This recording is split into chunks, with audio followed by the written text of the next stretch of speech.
Right present ఈ కేసులో ఇటు A1 గా అటు రాజీవ్ ను ఇక A2 గా జోగి రమేష్ బాబాయ్ జోగి వెంకటేశ్వరరావును చేర్చినట్టు తెలుస్తోంది. ఈ కేసుకు సంబంధించిన పూర్తి అప్డేట్స్ ను మా ప్రతినిధి మల్లికార్జున్ అందిస్తారు. మల్లికార్జున్ చెప్పండి, ప్రెసెంట్ అక్కడ అప్డేట్స్ ఏంటి, వాళ్ళు ఏమంటున్నారు?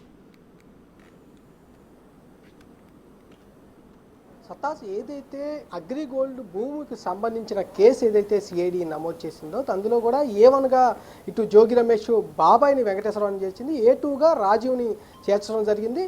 అంతేకాకుండా దీనికి సహకరించిన అధికారులు ఎవరైతే ఉన్నారో అధికారులతో పాటు అప్పుడు పనిచేసిన వాళ్ళ ఫాలోవర్స్ ఎవరైతే ఉన్నారో వాళ్ళందరిలో దాదాపుగా 9 మంది పై కూడా ఎఫ్ఐఆర్ అనేది నమోదవడం జరిగింది. ఈ నేపథ్యంలోనే జోగి రమేష్ నివాసం ఇబ్రహీంపట్నంలో ఉంటే అక్కడికి ఉదయం 5 గంటలకే ఏసీబీ అధికారులు ఆ నివాసానికి చేరుకోవడం జరిగింది. అక్కడ పలు ప్రశ్నలు అయితే అటు జోగి రమేష్ కుమారుడు రాజీవ్ పై కూడా కురిపించిన పరిస్థితి కూడా కనిపించింది. ఈ భూమిని ఎలా కొనుగోలు చేశారు, మీరు ఎవరెవరికి అమ్మకాలు జరిపారు, రిజిస్ట్రేషన్కు సంబంధించి రిజిస్ట్రేషన్ నెంబర్ ఏదైతే ఉందో 87 నెంబర్ ఏదైతే ఉందో 87 నెంబర్ని ముందుగా 88గా ఎలా రిజిస్టర్ చేశారు, దాన్ని మళ్ళీ ఎందుకు కన్వర్ట్ చేయాల్సి వచ్చింది, ఇదంతా అధికారులకు తెలిసే జరిగిందా లేక అధికారులకు తెలియకుండా జరిగిందా అనే పలు ప్రశ్నలు అయితే అక్కడ సంధించినట్టు కూడా తెలుస్తూ ఉంది.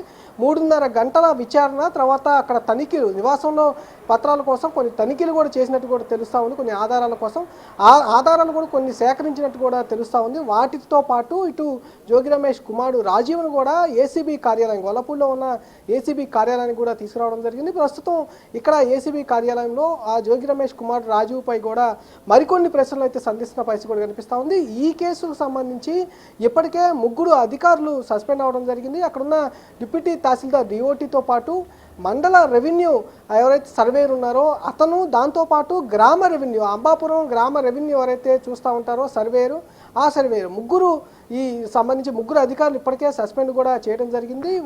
వాళ్ళందరి సమక్షంలోనే విచారణ అనేది కొనసాగుతున్న పరిస్థితి కూడా కనిపిస్తూ ఉంది. ఎందుకంటే 2 సార్లు ఆ పేపర్ అడ్వర్టైజ్మెంట్ ఇచ్చాము, అప్పుడు మేము కొనుగోలు చేసేటప్పుడు పేపర్ అడ్వర్టైజ్మెంట్ ఇచ్చామని చెప్తున్నా ఉన్నారు. దాంతోపాటు వేరే వాళ్ళు కొనుగోలు చేసేటప్పుడు జోగి రమేష్ నుంచి కుమారుడి దగ్గర నుంచి వేరే వాళ్ళు కొనుగోలు చేసేటప్పుడు కూడా పేపర్ అడ్వర్టైజ్మెంట్ ఇచ్చామంటూ కూడా వీళ్ళు చెబుతున్న పరిస్థితి కూడా కనిపిస్తుంది. అయితే ఇక్కడ కొంత అధికారులు అయితే గుర్తించిన పరిస్థితి ఏంటంటే అక్కడ ఉన్న ఎంఆర్ఓ ఎవరైతే ఉన్నారో జాహ్నవి, ఆ రిపోర్ట్ ఆధారంగా మొత్తం ఈ కేసుకు సంబంధించి విచారణ అయితే సాగుతున్న పరిస్థితి కూడా కనిపిస్తూ ఉంది.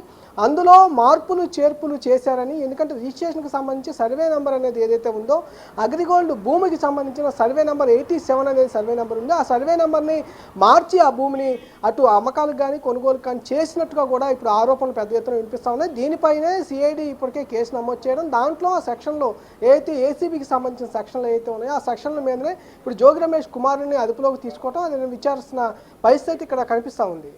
Right, thank you Mallikarjun.